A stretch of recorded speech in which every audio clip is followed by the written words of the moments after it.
जैसा कि हम लोग केस स्टडी की सीरीज़ कर रहे हैं, तो जिसमें हम लोग प्रोबेबिलिटी के 3 केस स्टडी कर चुके हैं और उसके बाद हम लोग डिफरेंशियल की केस स्टडी करने चल रहे हैं। तो क्वेश्चन आपकी वीडियो पे मिल जाएगा आपको, आप उस पर पॉज करके पहले आप उसको खुद ट्राई कर लो, अगर नहीं आ रहा है तो मैं बता रहा हूँ। और जैसा कि मैंने आप लोगों को पहले ही बताया था कि केस स्टडी में काफ़ी ज़्यादा चीज़ें जो होती हैं वो इररिलेवेंट होती हैं, और आप मैथ्स का पेपर देने जा रहे हो तो टाइम कॉन्स्ट्रेंट है आपके पास, तो इस वजह से आपको टाइम को कहाँ कैसे मैनेज करना ही बहुत ज़्यादा पता होना चाहिए। तो उसके लिए सबसे पहले हम सीधा इस क्वेश्चन में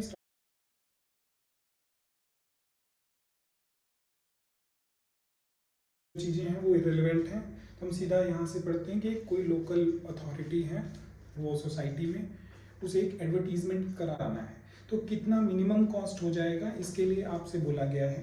तो क्योंकि क्वेश्चन में मेंशन है सबसे पहले कि वॉल्यूम, आपको यहाँ पर मेंशन है वॉल्यूम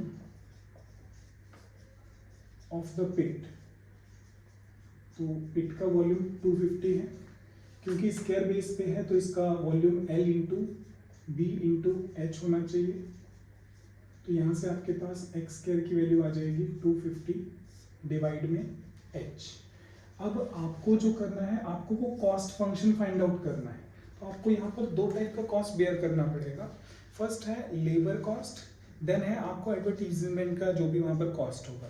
तो लेबर कॉस्ट जो है वो आपको क्वेश्चन में मेंशन है 400 मल्टीप्लाई डेप्थ का स्क्वायर, डेप्थ यहाँ पर h है तो h का स्क्वायर, प्लस आपका जो एडवर्टीजमेंट का कॉस्ट है उसके लिए पर मीटर स्क्वायर के हिसाब से आपको देना पड़ेगा 50 रुपीज़।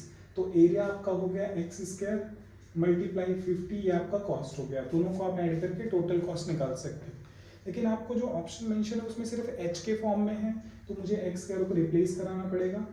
तो यहाँ पर ये हो जाएगा 400 एच स्क्वायर प्लस ये हो गया आपके पास 250 अपॉन एच इंटू 50, तो आप इसको मल्टीप्लाई करोगे तो 12500 बाई एच आ जाएगा, एंड ये बन जाएगा 400 बाई एच स्क्वायर। ये कॉस्ट फंक्शन आ गया। फिर सेकंड पार्ट में आपसे पूछा गया है कि find the value of h if d c by d h should be 0। तो आपको यहाँ पर d c by d h अगर निकालना है तो उसके लिए कॉस्ट फंक्शन को एच के रिस्पेक्ट में डेरिवेटिव करना पड़ेगा। आप इसको एच के रिस्पेक्ट में करोगे तो ये बन जाएगा 800h, इसको करोगे तो आप ये याद रखना, जैसे 1/h का डेरिवेटिव -1/h स्क्वायर होता है, 1/h स्क्वायर का डेरिवेटिव -2/h³ होता है, मतलब ये पावर एक इंक्रीज हो जाएगी और ऊपर यही पावर आ जाएगी जो भी लगी हुई है। तो यहाँ पे इसका डेरिवेटिव बनेगा आपका 12500 डिवाइड में h स्क्वायर, क्योंकि हमें बोला है इसको 0 के इक्वल रखना है, तो जब आप इसको 0 को इक्वेट करोगे तो ये आपका हो जाएगा 800h is equal to 12500 divide में h स्क्वायर। तो h³ आ गया आपके पास 12500 डिवाइड में 800, आप कैंसिल आउट करके जब क्यूब रूट लोगे तो ये 5/2 आ जाएगा विच इज 2.5 मीटर। इसके बाद हम लोग फिर थर्ड पार्ट करते हैं।